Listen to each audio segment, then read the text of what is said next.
Sebelumnya saya mengucapkan selamat Paskah. Amin. Selamat Paskah. Kita merayakan kenaikan Tuhan Yesus, kebangkitan Tuhan Yesus. Haleluya. Ini hari yang sangat bersejarah bagi kita umat Kristen. Ini hari adalah hari yang luar biasa bagi kita. Kita patut bangga, kita patut bersuka cita, karena kita adalah orang-orang yang pemenang, bahkan lebih dari pemenang. Amin. Karena dia mati dan dia bangkit. Amin. Dan hari ini adalah hari yang spesial bagi kita. Hari yang sungguh membanggakan bagi kita. Karena Allah yang kita sembah itu Allah yang hidup, bukan Allah yang mati. Amin. Saudara, seringkali kita tidak mengerti. Seringkali kita kurang memahami. Seringkali kita kurang menghayati makna sebuah kematian. Saudara, kematian itu merobek duka sukacita. Seolah-olah kita dibuang dalam jurang duka cita yang begitu dalam. Saya mengerti itu. Beberapa hari yang lalu kita memperingati hari kematian Tuhan Yesus. Saya mau beritahu, orang yang paling merasa kehilangan itu mereka yang dekat dengan almarhum. Saya tidak bermaksud apa-apa, tapi saya teringat beberapa minggu yang lalu pas saya ada di luar negeri. Tolong di silent. Saya ada beberapa minggu yang lalu saya ada di luar negeri. Jam 3 pagi. Kebetulan waktu Makau dan waktu Waingapu itu sama, saudara. Jam 3 pagi Bapak Gembala telepon dengan suara yang bergetar. Saya berpikir ini ada apa, saudara. Beliau katakan, Bapak, saudara kita yang kita kasihi dipanggil pulang Tuhan. Bapak Umbu Iwa, saudara. Saya sungguh merasa kehilangan. Kenapa, saudara? Sebelum saya berangkat ke luar negeri, kami sempat berbicara dengan beliau almarhum. Kami sedang membuat satu program untuk pelayanan jemaat. Kami sedang membuat satu rintisan pelayanan untuk memuliakan Tuhan dan membantu jemaat. Salah satu program andalan kita adalah bantuan hukum, lembaga bantuan hukum bagi jemaat yang membutuhkan. Gratis, saudara.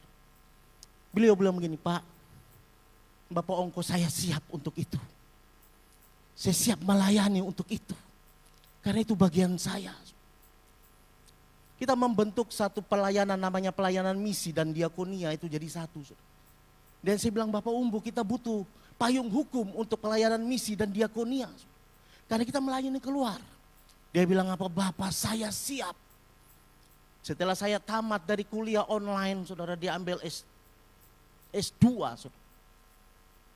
Terus saya bilang, Bapak, sekarang saya belum bisa rintis program itu. Karena saya harus ke luar negeri. Nanti setelah saya kembali dari luar negeri kita bicara lebih lanjut tentang itu. Dia bilang, siap Bapak. Siap. Dalam perjalanan itu. Bapak Gembala telepon beliau yang engkau kasihi sudah dipanggil pulang lebih dulu. Saudara, selama saya ada di luar negeri saya merasa kehilangan orang yang saya kasihi. Saudara. Teman sekerja Allah. Saudara, kematian Tuhan Yesus. Kalau kita mau menyadari, saudara, ada sesuatu yang meluka, yang merobek.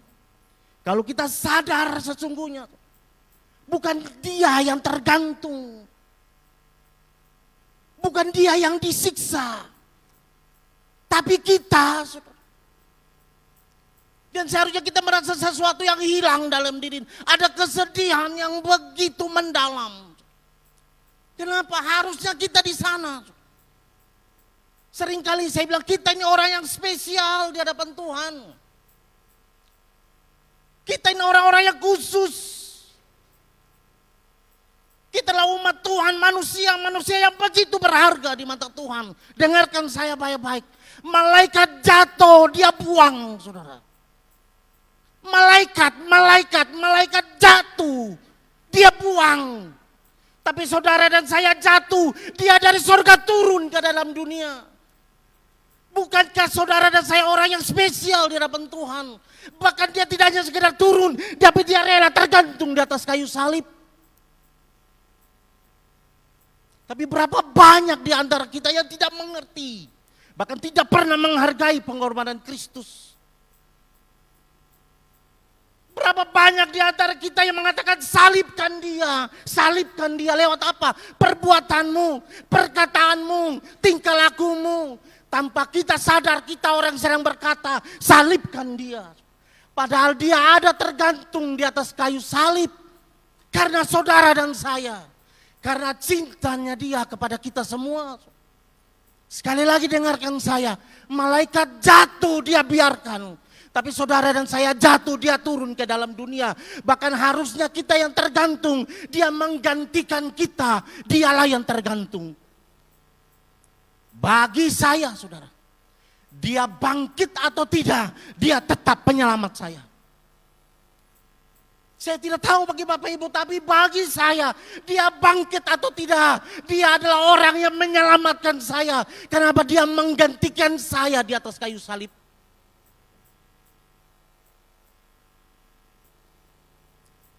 Ilustrasinya gampang. Pada waktu saudara mendapat eksekusi karena mungkin perbuatan salah saudara. Ambil contoh mungkin saudara, ada seorang pengedar narkoba yang begitu dahsyat. Seandainya ini contoh saudara, supaya saudara gampang mengerti. Dan akibat perbuatan dosa saudara-saudara harus dijatuhi, dieksekusi hukuman mati. Karena perbuatan dosa saudara, karena perbuatan salah saudara. Karena perbuatan keji saudara, mungkin seorang pembunuh yang sangat keji dan patut saudara terima hukuman mati itu. Pada waktu saudara mau dieksekusi, tiba-tiba ada seorang berkata begini, stop, jangan eksekusi dia. Biar saya yang menggantikan dia, saudara. Akhirnya saudara tidak jadi dieksekusi dan menggantikan dia yang menyerahkan diri untuk dieksekusi, ditembak mati. Saya mau tanya, status orang yang menggantikan saudara itu adalah menyelamatkan nyawa saudara. Dia bangkit atau tidak bangkit, dia ambil satu tindakan, dia menyelamatkan saudara. Dia adalah penyelamat bagi saudara. Bagi saya saudara, kematiannya sudah cukup bagi saya. Untuk apa? Dia telah menggantikan saya, harusnya saya ada di situ. Dia cukup menggantikan kita. Dia ambil itu semua. Sekali lagi, malaikat jatuh dia biarkan. Tapi saudara dan saya jatuh, dia turun ke dalam dunia. Bahkan dia bilang gini, jangan eksekusi mereka. Tuhan bilang, aku cinta mereka. Aku gantikan bagi kalian. Aku rela mati di atas kayu salib supaya kalian diselamatkan. Bukankah ini sesuatu yang dahsyat? Kalau kita renungkan dan kita selalu pikirkan ini, saudara. Seharusnya kita yang di situ. Tapi hari ini dia buktikan dia bangkit. Hari ini kita merayakan satu kebangkitan, satu sejarah yang luar biasa. Ini cerita asli, ini cerita nyata, bukan fiktif, bukan dongeng, bukan hikayat. Tapi ini nyata. Dan yang pertama kali orang yang memberitahukan bahwa Yesus bangkit itu malaikat. Malaikat yang beritahu saudara. Itu sebabnya mari kita baca ayatnya. Dalam Injil Matius pasal yang ke-28.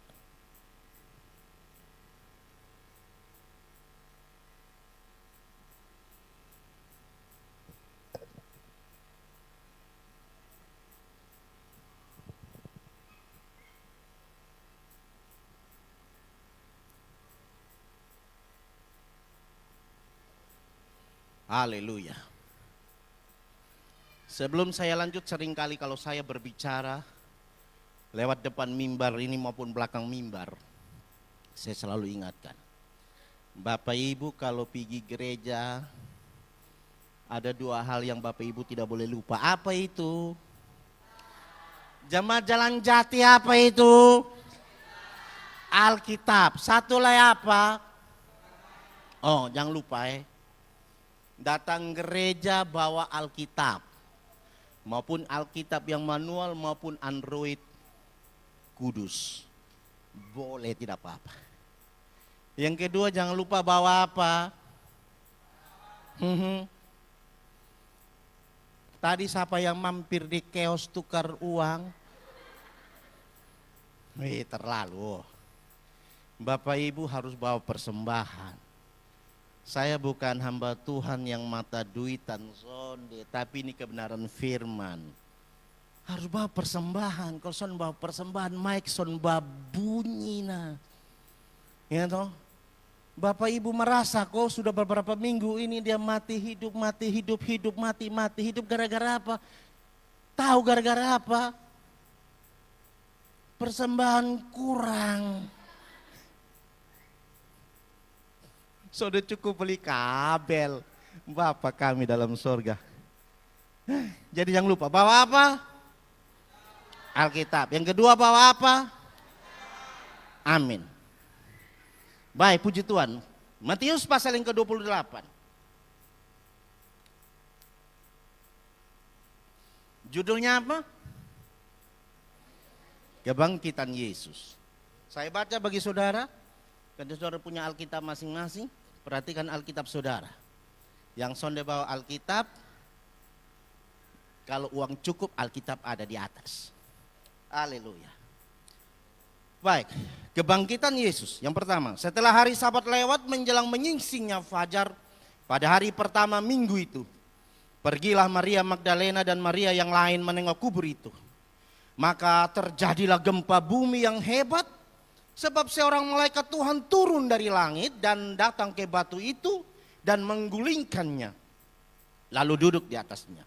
Wajahnya bagaikan kilat, pakaiannya putih bagaikan salju. Dan penjaga-penjaga itu gemetar ketakutan. Perhatikan baik-baik, ada kata penjaga-penjaga. Berarti kalau penjaga-penjaga itu jamak lebih dari satu, berarti banyak penjaga yang menjaga kubur itu. Oke? Dan menjadi seperti orang-orang mati. Saya ulang, dan penjaga-penjaga itu gemetar ketakutan dan menjadi seperti orang-orang mati.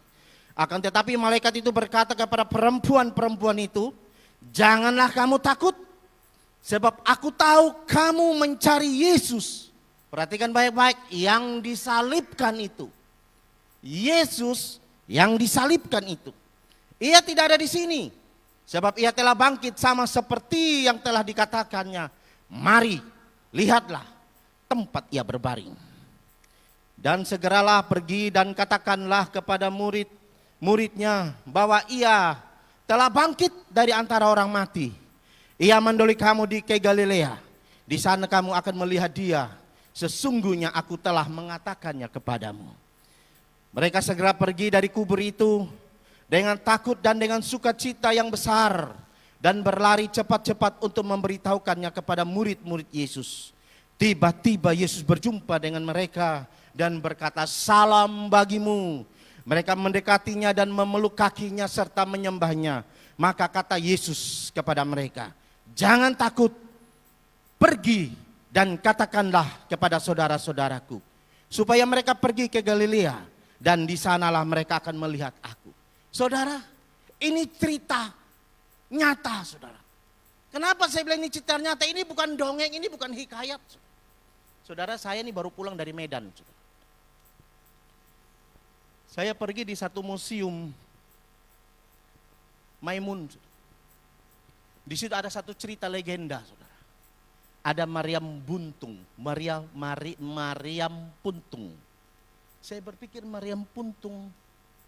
Ya, di samping dari istana itu ada satu tempat di pagar dan ada juru bicara dan boleh menceritakan tentang legenda Mariam Puntung. Dia bilang begini, ada salah satu putri, ya, ada dari kerajaan Aceh, jatuh cinta dengan sang putri, tapi sang adik tidak menyetujuinya. Akhirnya sang adik merubah wujud menjadi sebuah Maryam. Saudara tahu Maryam? Maryam yang orang biasa pakai perang tuh. Ya, Maryam. Nah karena Maryam ini sering dipakai untuk membela kerajaan itu, akhirnya ujung Maryam itu putus. Jadi Maryam itu terbelah bagi dua, yang bagian ujung jatuh di Kabupaten Karo dan yang sebagiannya itu ada di Medan. Dan mereka bilang begini, Bapak, kalau Bapak percaya ada lubang satu, Bapak kasih masuk, Bapak pun tangan di itu Maryam. Kalau tangan sampai di itu Maryam, apa yang Bapak minta dikabulkan. Itu legenda. Saya tanya, Bapak, dia pun model masih masuk nia, sonde Bapak son bukan manusia, sudah jadi Maryam. Maryam Bapak, Maryam. Maryam, itu legenda. Apakah pasti seperti itu kenyataannya? Kita juga tidak tahu nih Bapak. Cerita cuma turun temurun sah. Kebetulan sampai di kita cerita kepada Bapak. Bapak mau percaya boleh, son percaya son apa-apa. Tapi Maryam itu ada di dalam. Beta bilang beta pun kampung juga ada Maryam. Iya kan? Tapi mereka mempercayai itu. Saudara, iseng-iseng saya bilang begini, Bapak, kalau itu saya kasih masuk tangan di lubang, yang apa yang beta minta terkabul, ya insya Allah mudah-mudahan terkabul, tidak ada kepastian tentang itu. Jadi saudara saya bilang gini, kau mau kasih masuk ke tangan, kau meminta apa di situ? Ya kan, mau minta, kita guyonan. Kalau Salomo punya istri 1000, kita minta istri 2000 di situ. Sesat. Saudara, itu legenda. Tidak ada yang bisa mempertanggungjawabkan cerita itu benar atau tidak. Tapi cerita tentang kebangkitan Yesus ini nyata. Kenapa? Malaikat yang ngomong. Malaikat bilang, saudara, siapa yang kau cari? Dia sudah tidak ada di sini, dia sudah bangkit. Dia bicara kepada perempuan-perempuan itu. Saya percaya perkataan malaikat tidak hanya sekedar perempuan yang dengar, tapi penjaga kubur itu juga mendengar. Buktinya apa? Kalau saudara baca ayat selanjutnya di bawah. Dia bilang begini, hei, kau tahu tuh cerita itu? Oh, kita dengar cerita, dia bilang begini, sudah. Saya kasih kau uang, kau karang sedikit itu cerita supaya itu cerita tidak benar. Bilang, weh pada waktu kita tidur nih, ada pemuru-muru datang curi. Baru saya tahu ada orang tidur bisa tahu orang datang curi nih. Saudara, bohong demi bohong kelihatan saudara. Tapi yang jelas, kebangkitan Yesus bukan cerita yang fiktif. Kebangkitan Kristus itu cerita yang nyata. Pertama kali malaikat kasih tahu dan disaksikan oleh perempuan-perempuan dan didengar oleh para penjaga kubur itu bahwa dia telah bangkit. Dia bilang begini, jangan takut. Saya mau beritahu, kebangkitan Yesus itu membuktikan bahwa dia itu Tuhan. Sekali lagi saya bilang ini, bagi saya Yesus tidak bangkit pun tidak masalah. Kenapa? Dia tetap menebus saya. Dia tetap menggantikan saya. Tindakannya membuktikan dia telah menyelamatkan saya dari dosa. Tapi kebangkitan Kristus itu yang membuat saya bersuka cita. Kenapa? Dia membuktikan dia hidup. Dia membuktikan bahwa dia itu Tuhan. Dan dia Tuhan atas hidup saya. Dia berkuasa atas hidup kita. Amin. Karena kita punya Tuhan bukan Tuhan yang mati. Kita punya Tuhan yang hidup. Itu dibuktikan lewat kesaksian seorang malaikat. Dan ayat selanjutnya Yesus sendiri berkata, aku pergi. Katakan jangan takut. Jangan takut. Kenapa aku dihidup? Jangan takut. Aku ini Tuhan. Aku tidak mati terus. Aku bangkit. Itu sebabnya dia berkata, malaikat bilang, Tuhan bilang jangan takut. Perkataan yang sama datang pada hari ini kepada kita semua jemaat Jalan Jati. Dengarkan baik-baik, kebangkitan Kristus itu membawa satu kelepasan bagi kita. Kebangkitan Kristus membawa satu kepastian bagi kita. Itu sebabnya, dengarkan saya baik-baik. Perkataan yang sama datang kepada kita pagi hari ini. Jangan takut. Amin. Sebab apa? Dia hidup ada hari esok. Jangan takut. Dia hidup ada jaminan kepastian. Jangan takut. Dia hidupmu terpelihara. Jangan takut. Amin. Apapun yang kau alami hari-hari ini. Karena dia hidup, kita punya hari esok. Karena dia hidup, kita punya kepastian. Amin. Itu sebabnya saya senang dengan pujian. Sebab dia hidup, ada hari. Jemaat tidak tahu lagu ini kok. Tahu. Kenapa dengar saya menyanyi sendiri terus diam saat.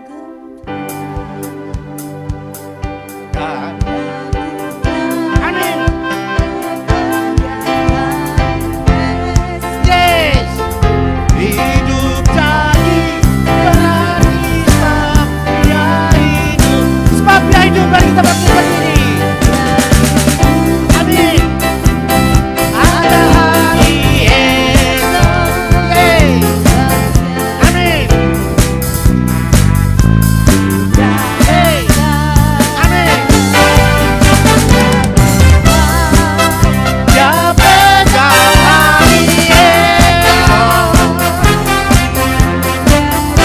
Cepat lagi, ekspresikan dia hidup, ada kepastian.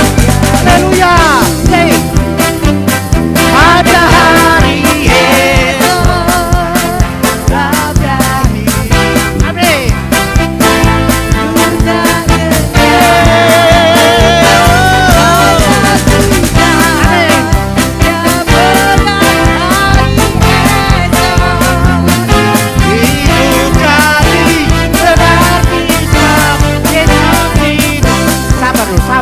Sabar.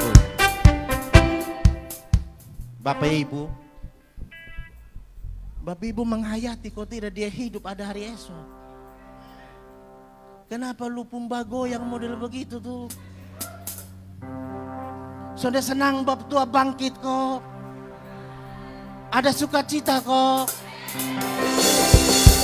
Beta lihat kemarin yang tukang poco tuh. Lupung goyang tuh patah-patah mati. Hari ini dia bangkit, amin. Dia hidup, amin. Dia bukan Tuhan orang mati. Dia Tuhan orang hidup, amin. Yeay. Amin. Yeay. Tak getar. Dia pegang hari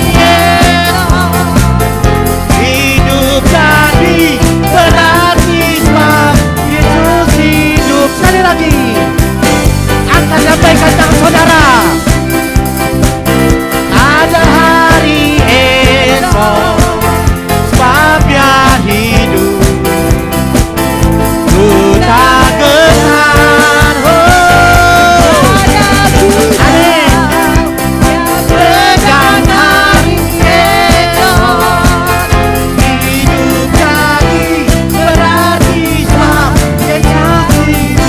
Hidup jadi berarti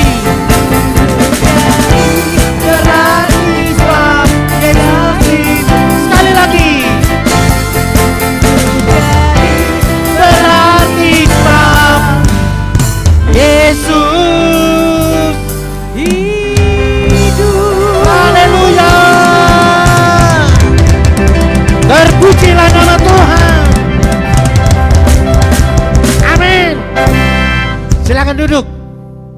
Belum selesai ini khotbah. Bapak Ibu, jangan ke susu mau pulang. Jangan. Hari ini Mama Acu ulang tahun itu ada nasi tumpeng di belakang. Jadi sono usah pusing mau masak, sono usah. Bila perlu yang di rumah datang di sini kita makan sama-sama. Amin. Haleluya. Itu ada makan siang sama makan sore. Ini khotbah sampai jam 5 sore baru habis. Haleluya, haleluya, haleluya. Saya begitu berbahagia hari ini. Bukannya sekedar dia mati bagi saya, tapi dia bangkit bagi kita, amin. Karena dia bangkit ada kepastian. Karena dia bangkit ada sukacita. Dia bangkit, dia mengalahkan maut. Kita adalah umat-umat yang lebih dari pemenang. Amin. Itu sebabnya saya mau beritahu, khususnya saudari saya, Ibu Rambu, engkau tidak sendiri. Yesus bangkit, jangan takut. Dia ada menggantikan Bapak Umbu Hiwa. Amin. Engkau tidak sendiri. Haleluya. Engkau yang di dalam suka cita. Engkau yang hari ini dalam kelemahan. Engkau tidak sendiri. Dia bangkit. Dia bersama dengan engkau. Engkau yang lemah, dia bangkit. Engkau akan dikuatkan, amin. Engkau yang datang dengan sakit penyakit, karena dia bangkit, engkau disembuhkan Tuhan, amin. Haleluya. Itu sebabnya saya sungguh bersuka cita pada waktu merayakan kematiannya. Tak henti-hentinya air mata ini mengalir. Tuhan, terima kasih. Terima kasih. Seharusnya saya yang ada di situ. Pada waktu film itu diputar, ada sesuatu yang menyayat hati saya. Saya tidak tahu bagaimana dengan saudara. Hubungan dekat saudara dengan Tuhan itu membuat saudara mengerti kenapa dia harus lakukan itu. Ada satu cuplikan yang begitu menyayat hati. Pada waktu dia diikat dan sedang berlutut. Pada waktu dia dibalik. Pada waktu dia seret. Saudara bisa melihat darah yang tercecer. Potongan-potongan daging yang berserakan di lantai. Saudara, daging itulah daging kita. Darah yang tercurah itu harusnya darah kita. Harusnya kita yang alami itu. Harusnya kita, bukan dia. Tapi karena cintanya kepada kita, dia tidak rela. Dia bilang jangan. Biar aku yang menggantikan saudara dan saya. Dia lakukan itu. Itu yang membuat saya semakin bersyukur kepada Tuhan. Tuhan, terima kasih. Terima kasih Tuhan. Hari ini dia ingin membuktikan kalau dia itu Tuhan. Saya bilang, Tuhan, sekalipun engkau tidak bangkit, engkau tetap menjadi juru selamat saya. Engkau tetap orang yang menyelamatkannya sama saya. Tapi Tuhan bilang tidak. Di dalam mempersiapkan renungan pada siang hari ini, saya bilang, Tuhan, sekalipun engkau tidak bangkit, engkau tetap penyelamat saya. Tuhan bilang tidak. Saya harus bangkit. Itu membuktikan bahwa saya ini Tuhan. Dan engkau memperoleh hidup yang kekal. Hidup yang tidak turut dihukum. Kita orang yang telah dibebaskan dari hukuman. Karena dia bangkit, kita punya hidup yang kekal. Karena dia bangkit, kita punya tempat di surga. Karena dia bangkit dan hidup, kita yang hidup sekarang akan terus diberkati Tuhan. Kenapa kita melengket pada pokok anggur itu? Itu sebabnya dengarkan saya baik-baik, jemaat Jalan Jati yang diberkati Tuhan. Jangan ada di antara kita yang terlepas dari pokok itu. Engkau pasti mati dan dibuang dan dibakar. Tetap melekat pada pokok itu. Karena dia hidup, kehidupannya yang membuat kita hidup. Dengarkan saya baik-baik. Apapun masalah dan persoalan yang kau hadapi, jangan sampai itu membuat engkau terlepas dari pokok anggur itu. Engkau tidak akan bisa berbuat apa-apa di luar Tuhan. Kita punya Allah yang hidup. Kehidupannya yang menghidupi kita. Kehidupan itulah yang memberkati kita. Haleluya. Itu sebabnya saya sangat yakin dan saya sangat percaya. Semua kita yang percaya Yesus sebagai Tuhan dan Juru Selamat, kita punya hidup yang kekal. Dengan kata lain, kita pasti masuk surga. Amin. Karena Dia telah mengalahkan maut. Dia bukan Tuhan orang mati. Sekali lagi, perkataan yang sama sampai pada kita pada pagi hari ini. Jangan takut. Bilang sama saudara-saudaraku, nanti kita berjumpa di Galilea, saudara. Galilea menggambarkan cinta mula-mula. Di Galilea banyak mujizat, banyak yang Tuhan lakukan. Tuhan bilang kembali ke Galilea, ingat. Pada waktu pertama kali engkau berjumpa denganku, cintamu yang mula-mula. Kasihmu yang mula-mula itu. Tuhan bilang kita kembali ke Galilea untuk apa? Mengingat seluruh kebaikan Tuhan. Mujizat Tuhan bikin di Galilea. Saudara, itu sebabnya perkataan itu bilang jangan takut. Ingat bagaimana Tuhan memelihara engkau. Ingat bagaimana Tuhan menjaga engkau. Ingat bagaimana engkau pertama kali jatuh cinta dengan Tuhan. Sekali lagi, kuatkan dan teguhkan hatimu. Kita punya Allah yang hidup. Hari ini Dia bangkit. Amin. Haleluya. Galilea menceritakan bagaimana kasih Tuhan kepada saudara dan saya. Saudara punya Galilea sendiri. Bagaimana Tuhan menjamah saudara. Bagaimana Tuhan menjamah hati saudara. Bagaimana Tuhan menjamah rumah tangga saudara. Itu Galilea saudara. Pada waktu engkau menjadi lemah dan putus asa. Pada waktu engkau merasa tersendiri. Pada waktu engkau tidak berdaya. Ingat Galileamu.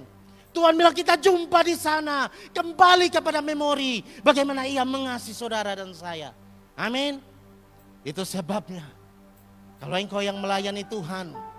Layanilah Tuhan dengan sungguh-sungguh. Engkau orang-orang yang spesial di hadapan Tuhan. Engkau orang-orang yang sedang menerima penghargaan dari Tuhan. Engkau diberi kesempatan untuk melayani Tuhan. Layanilah Tuhan dengan hati yang sungguh-sungguh. Dengan hati yang berkorban. Dengan hati yang hormat dan takut akan Tuhan. Ingat, Dia hidup. Supaya engkau pun hidup. Dia hidup. Sehingga engkau juga menjadi kepercayaan Tuhan untuk melayani Tuhan. Tuhan, ini kami. Apa yang Tuhan mau kerjakan. Supaya kita menjadi orang-orang kepercayaan Tuhan. Amin. Di akhir zaman ini, jadikan dirimu ada orang-orang yang bisa dipercayai Tuhan. Jadikan orang-orang yang dipakai Tuhan. Jadikan orang-orang yang menjadi corong surgawi. Amin. Responi kebangkitan Kristus dengan bangkit. Serukan nama Tuhan. Amin. Jangan takut. Engkau akan mendapi hari esok. Jangan takut dengan apa yang kau alami hari ini. Jangan takut. Pengusaha-pengusaha jangan takut. Saudara waktu pulang dari Surabaya. Dari Jakarta, Bali, Surabaya saya satu pesawat dengan pengusaha-pengusaha beberapa. Dari pembicaraan mereka saya rasakan ada satu ketakutan yang luar biasa. Dengan munculnya toko-toko baru yang ada di sini. Saudara tahu namanya kan? Ada banyak yang ada di sini. Dan mereka bilang, Pak bagaimana kita? Saya bilang jangan takut. Kita punya Allah yang hidup. Amin. Dia tidak akan membiarkan engkau tergeletak. Amin. Amin. Jangan takut. Daud pada waktu dia hadapi Goliat. Semua bangsa Israel ketakutan. Tapi Daud datang menghadapi Goliat. Oh, Goliat bilang, Daud engkau datang kepadaku, kau kira aku anjing. Engkau datang aku dengan katapel. Daud bilang, aku datang membawa nama Bang Tuhan Israel. Dia akan menyerahkan engkau hari ini. Daud putar dia punya katapel. Satu biji batu tertembus dalam jidatnya Goliat. Goliat itu tumbang. Saya mau beritahu, kalau Tuhan yang disembah oleh Daud itu adalah Tuhan yang sama dengan yang kita sembah. Amin. Kalau Dia sanggup tolong Daud, hari ini Dia tolong kita. Amin. Kalau Dia dulu pernah tolong saudara, hari ini pertolongan Tuhan tidak pernah berakhir. Amin. Itu sebabnya saya mau beritahu kepada saudara, jangan takut. Amin. Sekali lagi jangan takut. Amin. Dia Allah yang bertanggung jawab atas hidup kita. Dia Tuhan atas hidup kita. Amin. Haleluya. Saya rindu kita angkat pujian sekali lagi itu dan kita bangkit berdiri. Amin. Haleluya. Sebab Dia ada hari esok. Sebab